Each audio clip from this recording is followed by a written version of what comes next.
All right, let's dive into one of the biggest financial questions you can ask, especially if you're a professional here in South Carolina. Should you rent or should you buy your home? It's a huge decision, so we're going to break it down.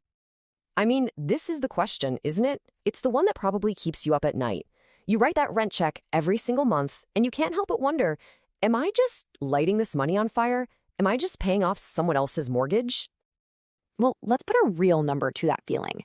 If you live somewhere like Charleston, it's totally possible to spend $132,000 on rent in just 5 years. Wow. That's a ton of cash to have, well, nothing really to show for it afterward. That's a serious number. So this really puts you at a fork in the road, right?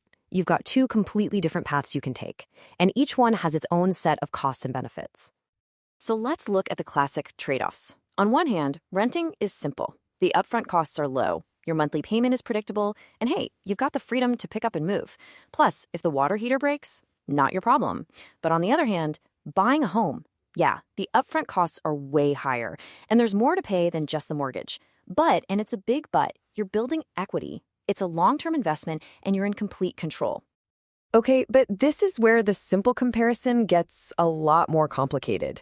If you're really thinking about buying, you absolutely have to look past that initial price tag.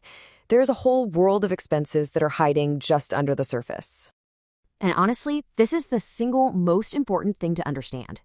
That mortgage payment the bank says you can afford, that's just the starting line. It is not the finish line of what you'll actually be paying every month. So, first up, maintenance. We're talking about everything from a leaky roof to a new HVAC system. This can easily average around $8,100 a year. That's money you just don't even think about when you're renting. Then, let's tack on utilities. You're probably in a bigger space now, and keeping it cool in the summer and warm in the winter can add another $4,500 a year to your bills. And we can't forget about good old property taxes. They're just a fact of life for homeowners. Here in South Carolina, you can expect that to be, on average, another $2,000 a year. And finally, you have to protect your investment.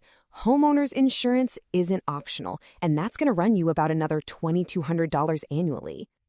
So let's add it all up.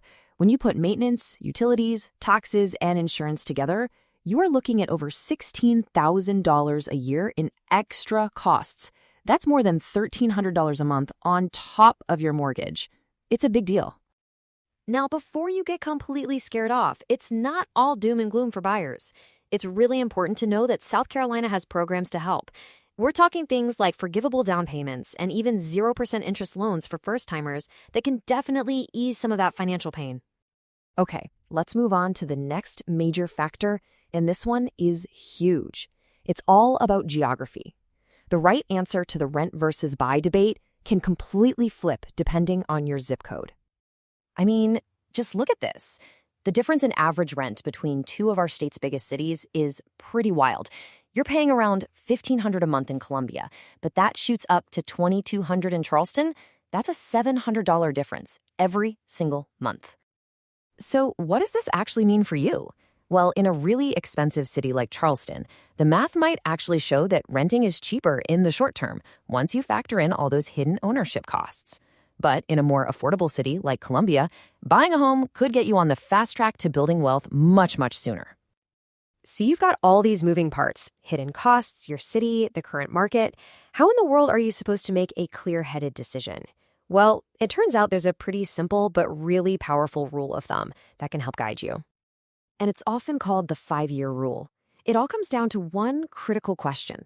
What's your timeline? If you think you're going to stay put for less than 5 years, renting is probably the smarter move. It keeps your cash liquid and lets you avoid all those high buying and selling costs. But if you see yourself staying in one place for the long haul, 5 years or more, then buying is where you can really start to build serious equity and long-term financial stability. At the end of the day, it really all boils down to this one simple truth. There is no magic answer that works for everybody.